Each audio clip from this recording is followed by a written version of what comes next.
first. I'm gonna leave.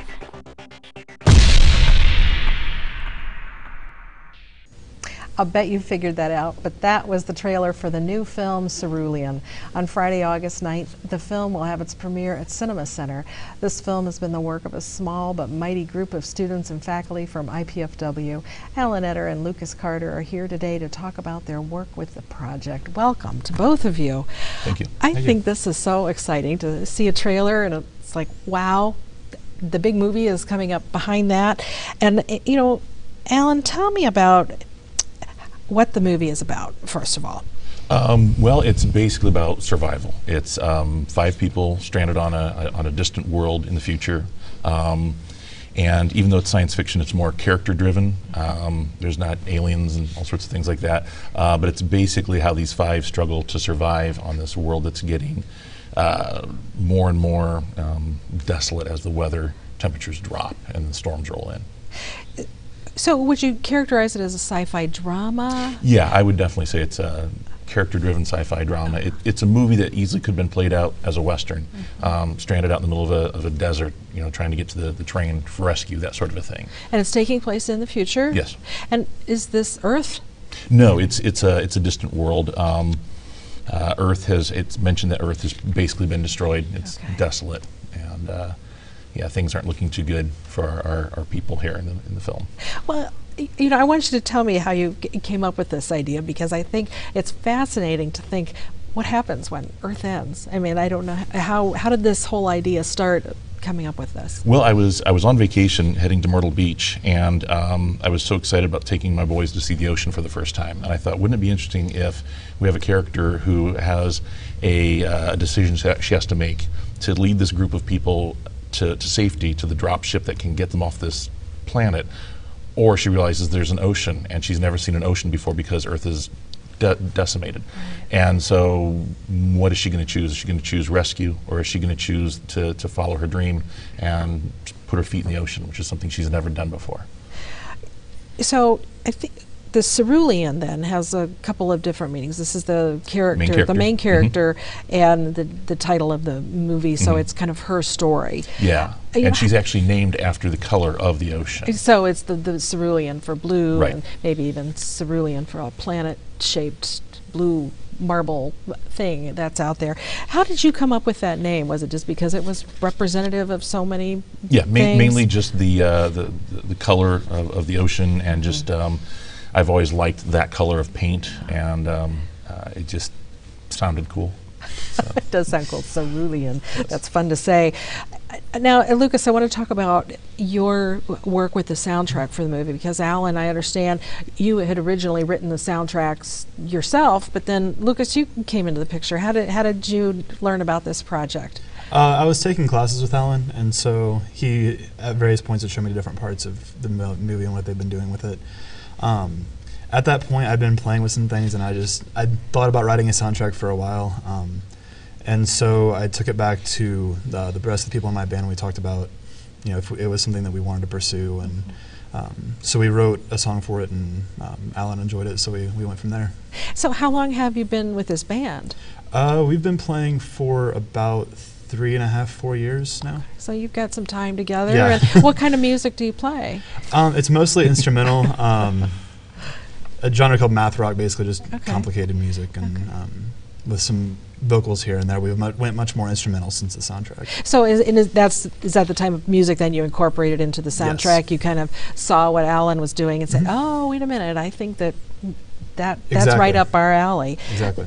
So you worked with the band. Did you write the music in conjunction with them, or? Yeah, myself, Mike Shafter, who plays guitar, and Ryan Harvey, who plays drums. We all worked together to write it, and then I handled the recording and mixing and mastering of the audio as well.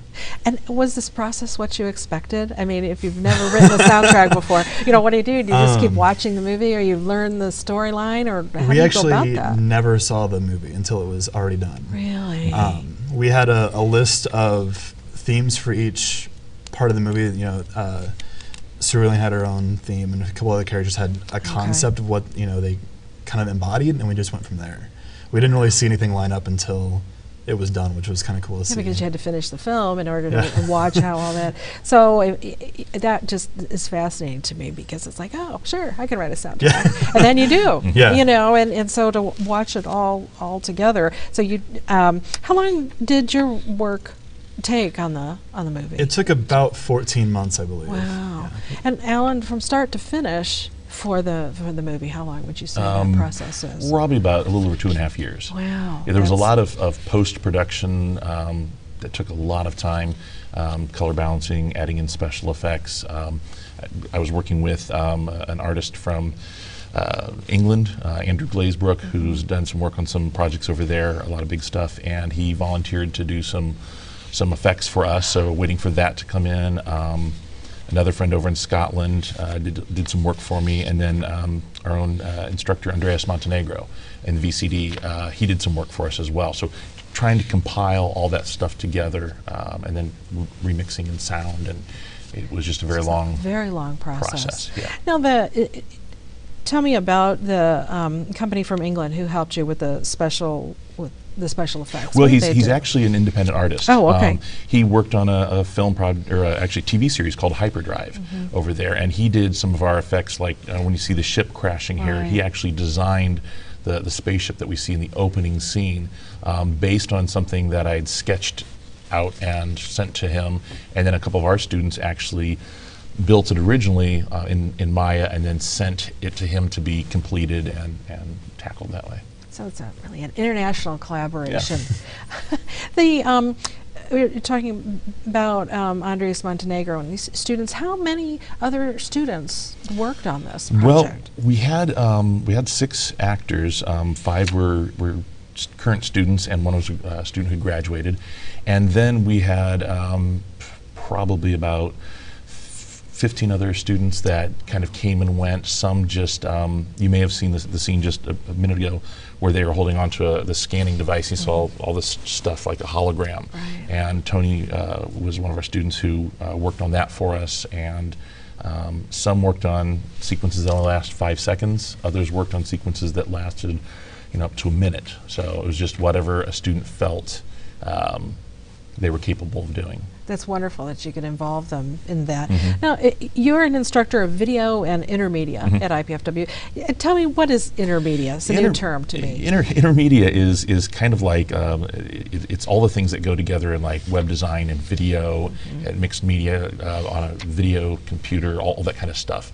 And so it's sort of kind of what we're doing with our film project. We're taking students who did web design and students who did graphic work and students who did animation and combining all that together. It's a wonderful project for Right. that, to put everything together like that. You don't really realize how complex it is till you start doing the music. That's the ship that we were talking about, that that was okay. designed by myself and some students, and then Andrew Glazebrook did that finishing shot that you just saw up there. It's a really long process to get from the thinking of it too. Now, this setting is another world, but you obviously shot it pretty close to home. Tell me about where you shot the film. Actually, there was 2 scenes that were shot just out behind the art building, which was kind of really? nice. It was it was very convenient. That was during September when the weather was really nice, and then when things started to turn ugly, we were in Bluffton, shooting along the river down there. And the coldest day was, I think it was about 27 degrees, and it got so cold. You can see there we're in Franke Park right there, trying to keep warm. But when we were in Bluffton, it got so cold at one point we couldn't get the makeup to adhere to one of our actress's noses. Her skin was that cold, so we had to. Is this the makeup? That's the in makeup question? right there. She had a little bit of an injury. Wow. Yeah. So how did you do the makeup on this? The makeup was done with something called Dermawax, and you use Dermawax and spirit gum and adhere it right on, but it wouldn't adhere because her skin was that cold. So we got back to my in-laws' house and had some soup and sandwiches, warmed everybody Warmed up, up and a little bit. actually ended up finishing the scene in a wooded area just outside their house. So, all of this was shot in really just 40-mile radius of Fort Wayne, and to make it, so part of the special effects, is that what makes it look kind of otherworldly at times? A lot of it's the lighting that we do. In post-production, we change some of the lighting so that it looks more otherworldly. Different colors and yeah, sky. Yeah, and yeah, like exactly. that sort of thing. We had one scene actually that we had to shoot. It was supposed to be with the leaves all brown, but we couldn't shoot it because it was summertime, so we actually were able to alter it in post-production to make the colors go from green to brown. So that was kind of fun. So Lucas, did you watch any of the production, of the movie? I mean, Well, to you kind were of, there the first day. so you saw a little bit of it, but mostly you went on the themes Correct. of what was going on for the music. Were you surprised when you saw it all put together? Yeah, tomorrow will actually be new for me because I wasn't able to make it to the student premiere. So I've seen bits and pieces, and some of it lined up surprisingly well to the point of where I wouldn't even get it. There's a few scenes where it actually looks like we wrote it to the video. Wow. Or just kind of worked out. Well done. Yeah. Oh, yeah. Yeah, he did exactly what I wanted. Yay, hey, yeah, that's your grade. That's your grade. So the premiere then is going to be at Cinema Center tomorrow night, the August 9th. What time? 8:15. 8:15, and so people can get tickets. Yeah, they get right tickets then. through right there or through the Facebook. Okay. And so are you working on another project? Yeah, we are actually. We started shooting about 2 months ago, I believe. It's called Crimson Rosetta, and it's using some of the same cast and crew that I used on Cerulean. Oh, well, we will look forward to having that come out. So again, tomorrow, August 9th, Friday, Cinema Center, 8:15. Be there. Well, thank you both Thank so you. much Thank for you. being here. I'm Melinda Haines with the IPFW College of Visual and Performing Arts. Nationally, PBS is America's largest stage for the performing arts. Locally, PBS 39 connects you to our region's arts and events here on Arts Weekly. All this is possible because of the lead role you play through your financial support of this station. Make your best donation to PBS 39 today. Go online to WFWA.org or call 484-8839 during business hours. Thanks to your gifts, PBS 39 is your ticket to inspiration and great arts. And please join me next time on Arts Weekly when we'll chat with Tenna Wenker from Taste of the Arts, taking place Saturday, August 24th, and we'll learn all about the Four Freshmen Society Convention taking place in Fort Wayne September 5th through 7th with David Blackwell and Marlene Lobsiger. For up-to-the-minute arts updates, you can find us on Facebook, Twitter, and YouTube, and be sure to join us here live Thursday evenings at 7:30 on PBS 39. Thank you for watching.